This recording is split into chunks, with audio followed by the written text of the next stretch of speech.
Greetings, peace be with you. So I want to start this video with a quote.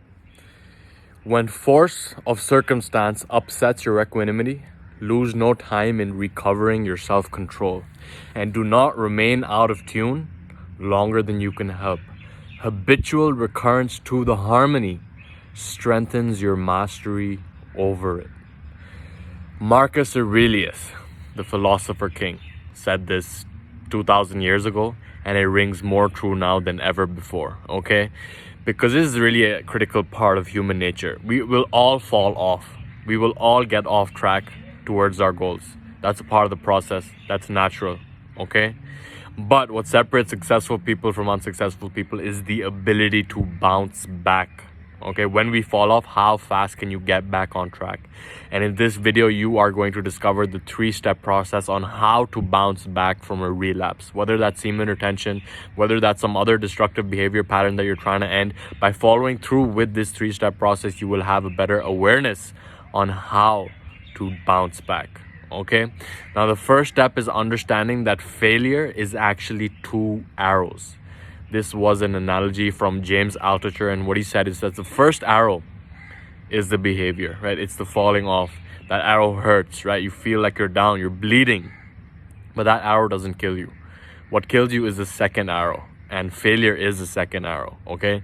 The second arrow is how you respond/react to the first arrow, okay? You relapsed. How do you respond/react? And I say respond/react because it could be 2 different things. When it's reaction based, it's you're acting based on conditioning. Oh, I can't believe I did this, I'm such a loser, I'm not going to amount to anything, like just shaming and guilting yourself. And understand, those voices in your head that make you shame yourself, that make you guilt yourself, those voices are not your own.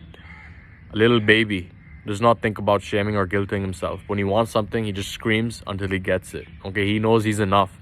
But then as we grow up, and teachers and parents and society and impressions that we picked up from marketing and make us have this belief that we're not enough, and then we act out in a certain way and we're like, oh, I relapsed, man, that just means I'm a loser, I'm destined to be a loser. And this is very, very dangerous, because when we judge and shame and guilt ourselves, neuroscience has revealed that shame actually activates the pleasure centers in our nucleus accumbens, meaning that we are more likely to engage in the behavior again.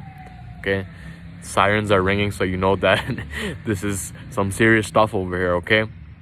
So when you react to something, you're following through based on conditioning, based on unconscious patterns that are repeating themselves. When you fell off in the pastures, like judging yourself, you're shaming yourself, and that doesn't help, okay? The second arrow, that's when you fail, okay? That's when the second arrow kills you. But when you begin to respond and choose how the most empowered expression of you would respond to the situation, that is when we get to the second step, okay? That is when we transcend the level of judgment and get into understanding, okay? Because when we're judging ourselves, then we're not able to understand why we did what we did. And when we don't get to the root of why we did what we did, then we're more likely to repeat it in the future, okay?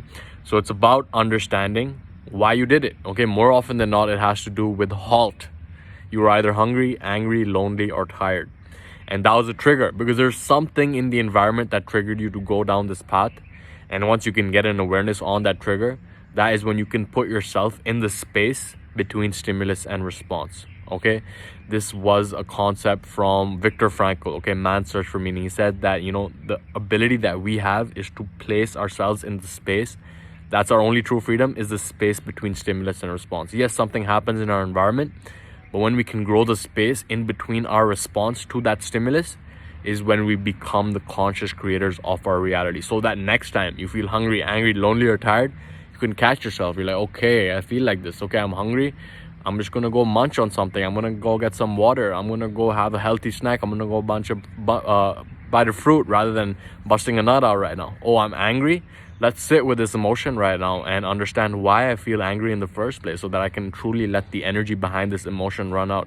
Oh, I'm lonely. Why don't I call my parents, my mom, my sister, someone I care about, and have a conversation with them rather than busting a nut? Oh, I'm tired right now.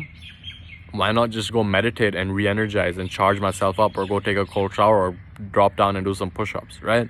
And it's about remembering, okay? Remembering why you're on this journey, right? And then you are able to recognize when you are off the journey, and then you replace that with something else, okay? And then the final step is really about understanding the big picture, okay? Like, at the end of the day, why are you doing this? That is what will drive you towards following through with it. Because if you're just doing this for the sake of doing it and thinking that semen retention is the end all be all, it's not, okay? I hate to break it to you, but it's not, okay? Because if you are doing it without knowing why you're doing it, then you're compensating for something. You think you're not enough, and you're just living in that reinforcing cycle. Oh, I'm going to count my streaks, so it's 100 days, or it's 200 days. I don't know why you're counting your streaks, okay? Because the primary danger is that of pornography, okay? That's the primary danger. That is what we have to remove from our lives completely, all right? That's the first step. And if you are engaged in that process of growing, improving, and leveling up, and you do not have pornography as a part of your life, then you're good. And you relapse, don't worry, you're young. You're gonna recuperate that. You're gonna go eat healthy. You're gonna go and get that life force energy back. And you understand what you did or what triggered you, so that it doesn't happen again in the future, okay?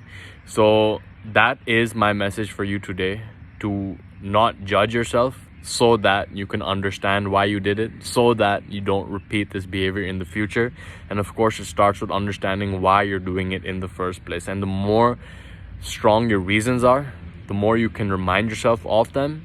And anytime you feel that urge, anytime you feel that temptation, you can keep your vision top of mind. I've said this in previous videos as well, but it's so important, because when we don't know why we do what we do, then we engage in these personal development practices from a toxic lens, okay? We're doing it to compensate for something. But when we know the bigger picture, is when we can follow through with that much more efficiently, much more productively, and in a way that we can benefit ourselves, and we can benefit the lives that we touch as well. Okay, so with that, I will leave you in the peace and power of the one infinite creator, and I will catch you in the next video.